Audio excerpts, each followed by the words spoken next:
Walt Disney World has taken the side of liberal teachers and groomers who promote same-sex attraction and transgenderism in schools at the expense of our young children.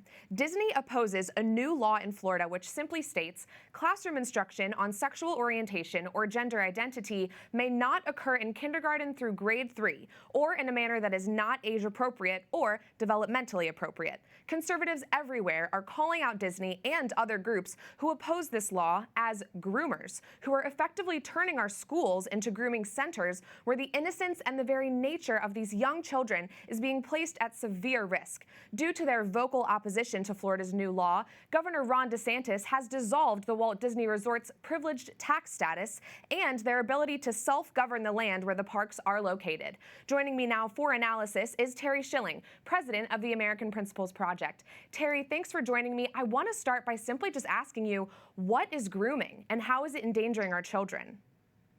Well, in this context, grooming is preparing someone for a certain activity or a position where they'll be having an impact. And what we're talking about here is grooming children into a radical sexual and racist ideology in schools pertaining to sexual orientation and gender identity. What a lot of Americans don't know, because we've been so busy at work, because we have an economy that doesn't work for families anymore, is that schools are now teaching our children that they can change their gender at any time, that some people are born in the wrong body, and that there's nothing wrong about being any of the millions of different sexual orientations as young as kindergarten, right? So this legislation was a response to the grooming that's been happening in schools. And I just think it's just such a great sign of hope that Governor Ron DeSantis is fighting back against this in a very real way. Yes, and tell me a little more about Florida's new law. I know LGBTQ plus advocates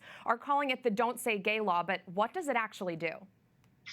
Well, you could also, by the same standards, call it the Don't Say Straight law. What this law does is it simply bans inappropriate discussions with children in kindergarten through third grade, and then it requires these types of discussions to be deemed appropriate. The other thing that I think is really upsetting the left is that it requires schools and teachers to notify parents if there are issues with their child in school. So if a child tells a teacher, or a student or a teacher overhears a student talking about how they're a different gender identity or a different sexuality, they have to notify the parents and get them engaged in the discussion, which is, to 95% of Americans, just basically common sense, right? We all know that parents love their children more than anyone, that parents know their children better than anyone.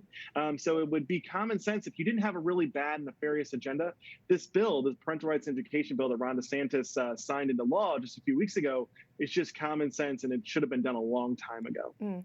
Let's talk about Disney and the entertainment industry. Do they have the best interests of children and families at heart? I know that last year they removed the greeting "ladies and gentlemen, boys and girls" from the beginning of their fireworks show for the sake of inclusion. What are your thoughts on that?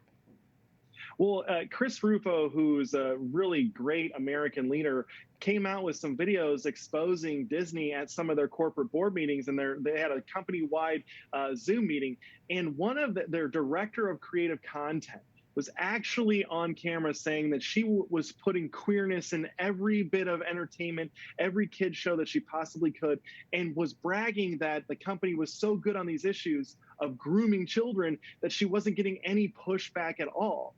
Disney has been having problematic content in their entertainment for years, for decades. Just 3 years ago, they had on a child drag show. Desmond is amazing, right? In reality, Desmond is being exploited. Desmond is a young man in Canada who ABC had on with Michael Strahan in Good Morning America, where he performed a drag show in front of adults. This is all grooming. This is all stealing the innocence of children, and it's incredibly harmful, and more Americans should be outraged and protesting this. I could not agree more. Terry, tell me a little bit about the American Principals Project. What's your mission there? What are you guys doing to change the culture and the situation that we're in right now? Well, again, Prudence, thanks so much for having me on.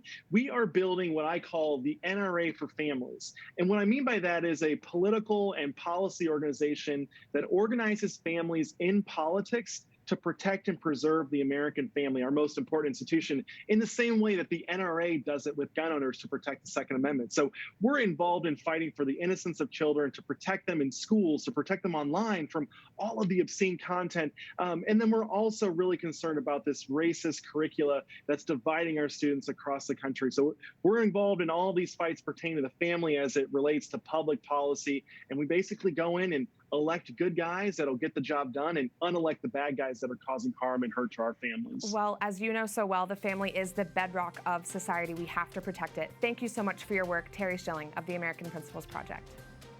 Thanks, Prudence.